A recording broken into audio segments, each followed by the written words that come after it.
Kalau ibu tirinya Nizam, TR, ditetapkan tersangka atas kematian Nizam, berarti polisi sudah menemukan 2 alat bukti, di mana dalam peristiwa kematian Nizam itu ada dugaan peristiwa pidana. Itu pertama. Lalu di mana tindak pidananya? Nah, tindak pidananya kalau mengacu kepada SPDP penyidik Polres Sukabumi yang sudah dikirimkan ke Kejaksaan Negeri Sukabumi, itu jaksa menerangkan bahwa SPDP yang dikirim itu atas nama tersangka TR, pasal yang disangkakannya adalah pasal 80 ayat 1 dan ayat 2. Pasal 80 ayat 1 dan ayat 2 Undang-Undang Perlindungan Anak ini itu mengatur mengenai ayat 1-nya kekerasan yang mengakibatkan luka biasa. Kemudian ayat 2-nya kekerasan yang mengakibatkan luka berat dengan ancaman pidana paling lama 5 tahun. Nah, kalau mengacu ke SPDP tersebut, berarti tindak pidananya ini baru sebatas kekerasan yang mengakibatkan luka berat sampai ayat 2 tadi. Nah, jadi polisi belum memutuskan atau belum menentukan apakah kekerasan yang dilakukan oleh ibu tiri ini mengakibatkan kematian atau tidak. Ini polisi belum menentukan. Ini terlihat dari pasal yang dikenakan terhadap ibu tiri tersebut baru sampai pada pasal 80 ayat 2. Sementara kalau mengakibatkan kematian, kekerasannya mengakibatkan orang meninggal atau anak itu meninggal, harusnya dikenakan pasal 80 ayat 3. Nah, faktanya SPDP yang dikirim ini ya, tersangka Ibu TR ini baru dikenakan pasal 80 ayat 2. Nah, sehingga saya melihatnya tersangka ibu tiri atau TR ini baru dikenakan pasal 80 ayat 2 yang mengatur melakukan kekerasan terhadap anak yang mengakibatkan luka berat. Nah, polisi belum bisa membuktikan kematian Nizam ini. Kenapa? Apakah kena penyakit ataukah kena organ tubuh yang tidak berfungsi akibat kekerasan? Nah, ini polisi belum berani memutuskan. Nah, saya melihatnya polisi ini kenapa belum berani memutuskan?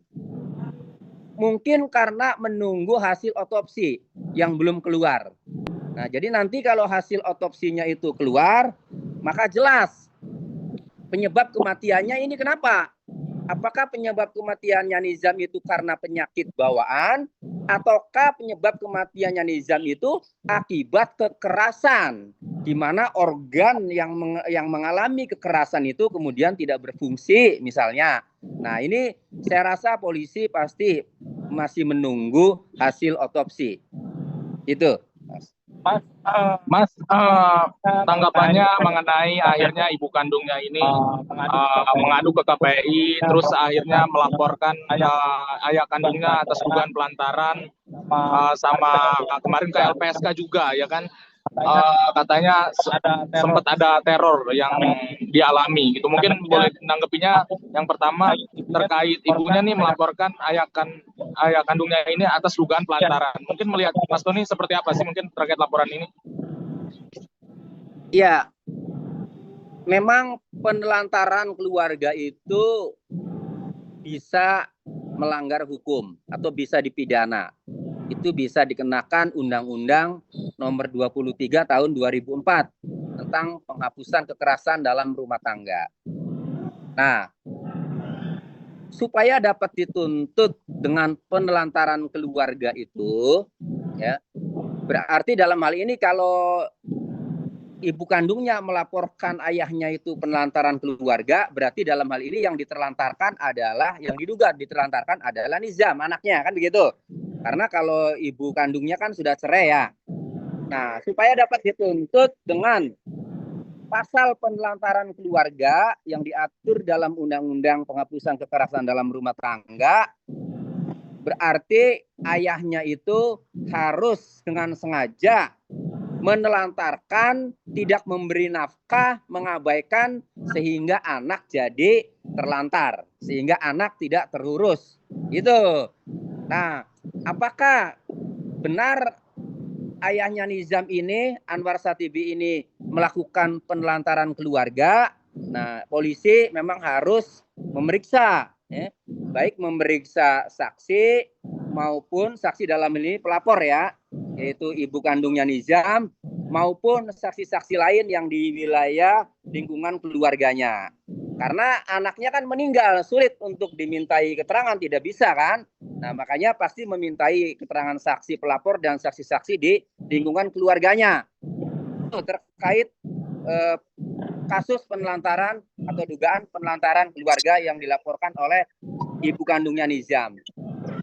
Kemudian yang kedua, dia mengadu ke LPSK ya dan KPAI. Itu hak dari ibu kandungnya Nizam. Karena ibu kandungnya Nizam mungkin menginginkan agar kasus ini menjadi prioritas atau menjadi atensi, biar menjadi atensi, maka sah-sah saja ya, agar dikawal oleh KPAI maupun oleh LPSK. Nah, LPSK ini kan melindungi saksi dan korban. Nah, jadi kalau ibunya Nizam merasa ada yang harus dilindungi atau ada rasa khawatiran, ada ketakutan, boleh-boleh saja. Mungkin bisa jadi juga, kenapa ngadu ke LPSK? Mungkin bisa jadi ya, ibunya Nizam ini ada ketakutan dalam menghadapi mantan suaminya atau bapaknya Nizam, mungkin bisa jadi. Tapi nanti pasti LPSK ini mengumumkan, memutuskan apakah saksi ibunya Nizam ini bisa diterima ya, dilindungi LPSK atau tidak. Nah, kalau diterima nanti ada pertimbangan-pertimbangannya. Nah, kalau nggak diterima pun nanti ada alasan-alasannya. Begitu. Mas, ini kan dari statement KPAI ya. Mute. Kemarin ada dugaan. Mas. Oh iya. Mute. Ya. Mas, oke. Mas, ini kan KPAI kemarin sama LPSK ini mengatakan mungkin ada dugaan terkait ayahnya ini melakukan pelantaraan dan meminta untuk segera diperiksa. Itu gimana sih mendengar hal tersebut? Mungkin Mas Tony sebelumnya dari sisi hukum lah kita melihatnya sampai mengatakan harus diperiksa. Berarti itu gimana melihatnya? Yang mengatakan LPSK sama KPAI? Dari pihak KPAI. Kemarin ada di LPSK. Ya, kalau aparat ya atau institusi yang berwenang sudah menyampaikan begitu ya, setelah adanya laporan atau aduan ini harus segera diperiksa. Berarti dari informasi pelapor atau pengadu berarti ada dugaan kuat adanya pelanggaran hukum atau perbuatan-perbuatan yang melanggar hukum, di mana itu masih menjadi ranah atau tugas KPAI maupun LPSK. Itu sih saya melihatnya. Kalau KPAI mengatakan ini Anwar Satibi atau ayah kandungnya Nizam harus segera diperiksa setelah adanya aduan dari ibu kandung Nizam. Ini berarti ada informasi yang diduga informasi tersebut merupakan perbuatan melawan hukum. Begitu, Mas. Kalau kasus Ibu Tiri ini mungkin ancamannya hukumannya berapa sih nanti? Ya, sampai saat ini saya melihat dari SPDP yang dikirimkan dari penyidik kepada Kejaksaan Negeri Sukabumi, pasal yang dikenakan itu di situ tertingginya pasal 80 ayat 2 Undang-Undang Perlindungan Anak. Nah, ancamannya di situ 5 tahun paling lama. Nah, jika hasil otopsinya itu ya kematian Nizam ini karena penyakit, bukan karena tindakan kekerasan ibu tirinya, maka masih berlaku SPDP itu. Ya, pasal yang dikenakan yaitu pasal 80 ayat 2. Ancaman hukumannya paling lama 5 tahun. Nah, karena yang melakukan wali ya atau orang tua itu diatur di ayat 4-nya. Yaitu ditambah hukumannya sepertiga.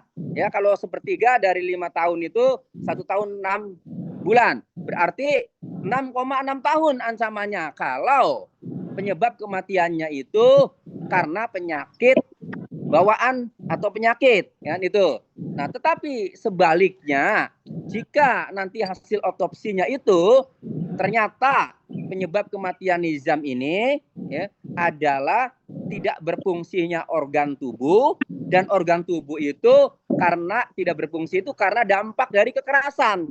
Nah, maka ini bisa dikenakan pasal 80 ayat 3 yang ancaman hukumannya paling lama 15 tahun ditambah sepertiga 5 tahun.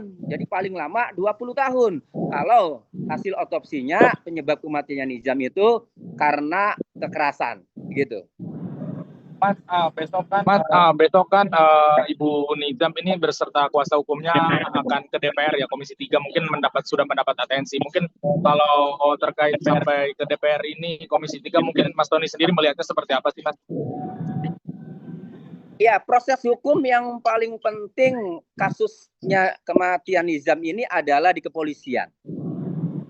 Jadi, seandainya nanti DPR melakukan panggilan atau mengundang kepada aparat-aparat terkait, maka yang lebih penting itu adalah memanggil Kapolres Sukabumi.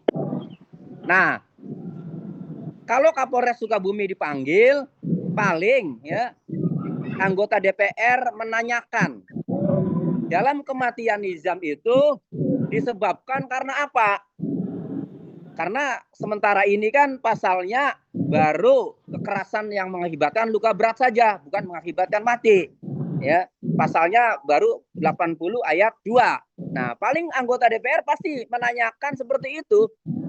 Nah, kalau Kapolres saat dipanggil hasil otopsinya belum keluar, pasti nanti jawaban Kapolres juga pasti menunggu hasil otopsi. Tetapi ketika dipanggil DPR nanti hasil otopsinya sudah keluar, pasti nanti Kapolres selaku penyidik akan menjawab berdasarkan hasil otopsi. Nah, hasil otopsi itu ada 2 kemungkinan tadi. Bisa jadi hasil otopsinya penyebab kematiannya Nizam itu karena penyakit, dan bisa jadi juga penyebab kematian Nizam hasil otopsinya itu karena tidak berfungsinya organ tubuh karena akibat dari kekerasan, kan itu, atau disingkatnya penyebab matinya karena kekerasan. Nah, jadi ada 2 kemungkinan ya. Nah, itu paling saya melihatnya seperti itu. Seandainya Kapolres Sukabumi dipanggil oleh anggota DPR RI di Komisi 3.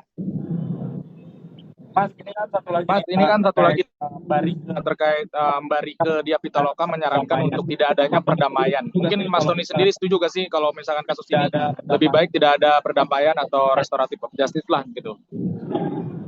Ya, untuk pembelajaran dan untuk efek jera supaya ke depan jangan ada lagi ibu tiri atau orang tua atau wali yang dengan seenaknya melakukan kekerasan. Ya, saya pendapat dengan anggota DPR RI Ibu Rike Diah Pitaloka agar menjadi pembelajaran, biar dihukum sesuai dengan perbuatannya sampai putus pengadilan. Ya, jadi jangan berdamai, jangan ada restoratif justice, itu saya sepakat demi untuk pembelajaran. Namun kembali nanti kan kepada pelapornya. Nah, pelapor dalam hal ini kan kasus kekerasan ini yang melaporkan kalau tidak salah kan Anwar Satibi itu, ayah kandungnya pelapornya.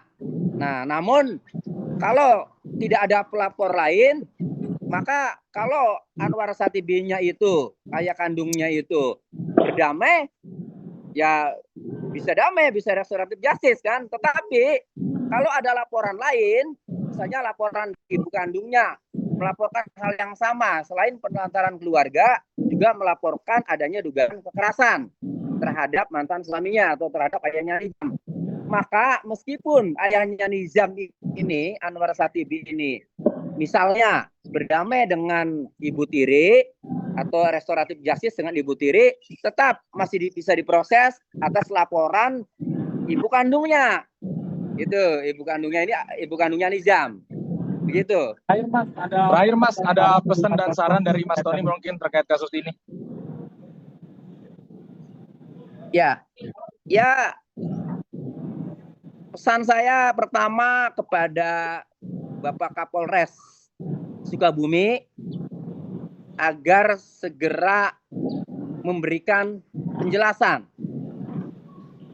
Kalaupun hasil otopsinya itu belum keluar dan pasal yang dikenakan sementara pasal 80 ayat 2 ya, yang terberatnya harusnya Kapolres jelaskan.